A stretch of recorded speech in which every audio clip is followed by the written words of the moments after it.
First off, we know you're from South Boston. Tell us a little bit about the climate that you grew up in. South Boston, Cluster Springs, what kind of area is that? Uh, Cluster Springs. It's basically, I would call it a country area. It's pretty country. Everybody in my neighborhood pretty much knows everyone. It's not a Most people don't have a lot of money, so to speak, down there. Not very wealthy or rich, if you will. Basically, I would say everyday people just getting by. Very friendly people. Always will lend you their hand or give you the last if they could help you out. Michael Jordan was a very big part of my life. Growing up as a kid, I always wanted to be like him because he was so successful, and he never let his image be tarnished or diminished by anything that was happening with the media. He always seemed to be a very prestigious person. So that's one person that I can say off the top of my head. Another person would be my dad, because he always made things happen, no matter how bad the times were. He always came through. I would also say my grandmother, because she's just being a woman of God and always being praying, always giving me that church and putting that religious part of my life together, helping me to get that together, build a relationship with God. You're in college. Dad's nowhere around. I mean, he's 1,000 miles away. Um, is he still on your shoulder? Of Do you course. still feel it? Still feel the heat from the oven. I mean, it's like no matter what I did, I was still getting a phone call. Louis, have you turned this in? Have you done this? What are you doing, Louis? You got class? And it's like, it was getting aggravating, and it's just like I was getting upset because I didn't understand. I understood, but it was like, Dad, just let me have my fun in college. But he just wanted the best for me. But those things that he did worked out, in the best way, because it helped me to, get a head start on some of the others who slacked at the beginning when I didn't slack. So all those kids that have parents that their freshman year, they're bombarding them with telephone calls and telling them how to navigate the freshman waters of college, and they're not even there. Did you talk to your dad about that? You say, Dad, you know what? You calling me too much. I'm catching flack from my friends. This is a problem. I didn't say anything to my dad because I didn't know what his reaction would be. Right, I right. didn't know what the reaction would be, so I didn't say anything Did you duck any until of his phone I calls? ducked some of his phone Did calls. you? I did, sometimes I may be out a little, hanging out or something.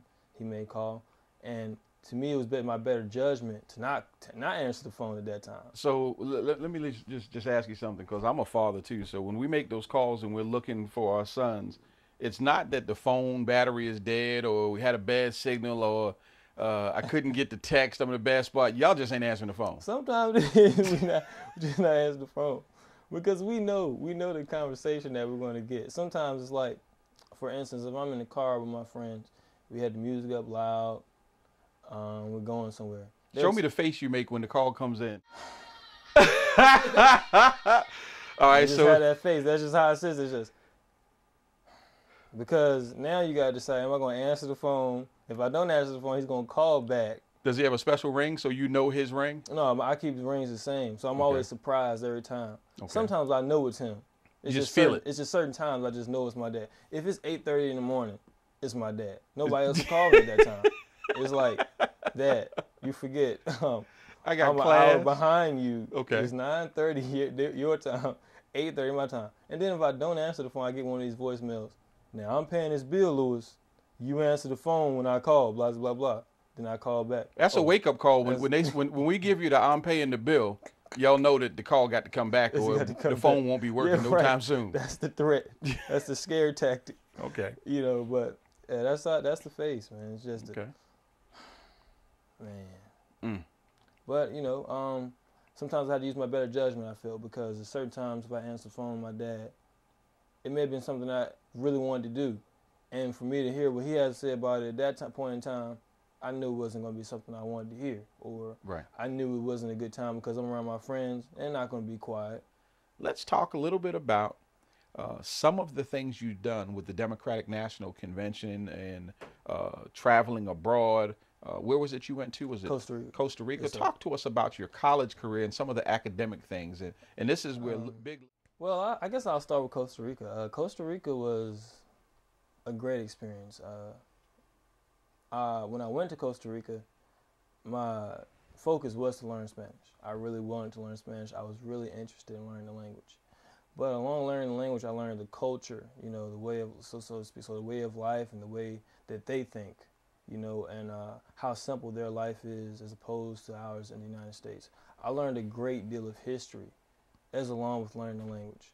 It was a great experience. I would advise anyone that has the chance or opportunity to take it because it's a chance of a lifetime. Now, how did you get from South Boston to Costa Rica? You need to fill that gap in for the folks that don't know it. You went to Mississippi Valley State on a band scholarship? Yes, sir.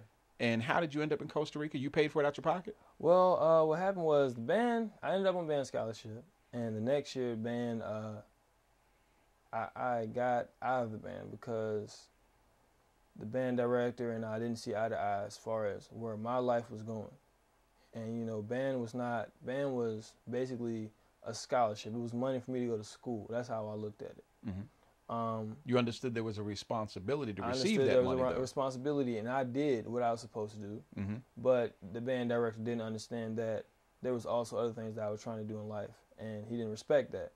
And so he told me that he couldn't deal with that, and I had no choice but to respect that because I can't stop my life for the band. So are you saying he needed more of your time, and you came to Mississippi Valley State accepting the band scholarship, but finding out that there were other things you needed to do to graduate and to put yourself on the career path that you were looking? Right. I needed to market myself. So did you need to give up the band scholarship?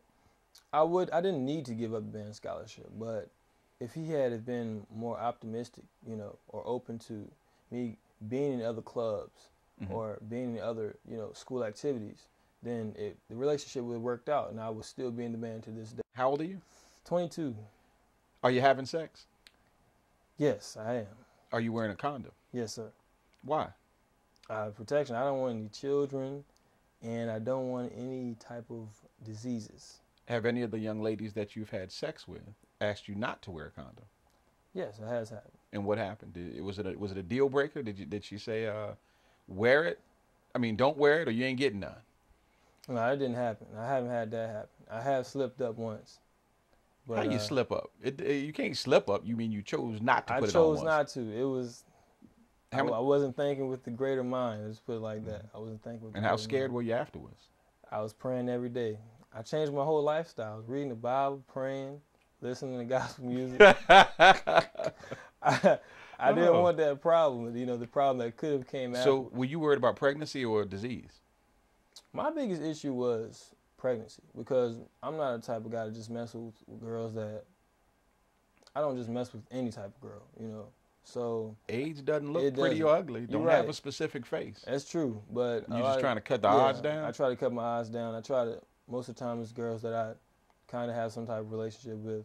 I mean, I have been out there and done, I guess, what guys do, But now my biggest worry was really pregnancy because I didn't want to bring a child into the world knowing that I can't provide for him right now. So you're not ready for children? No, not right now. Not at all? No, I don't want a child until I am established.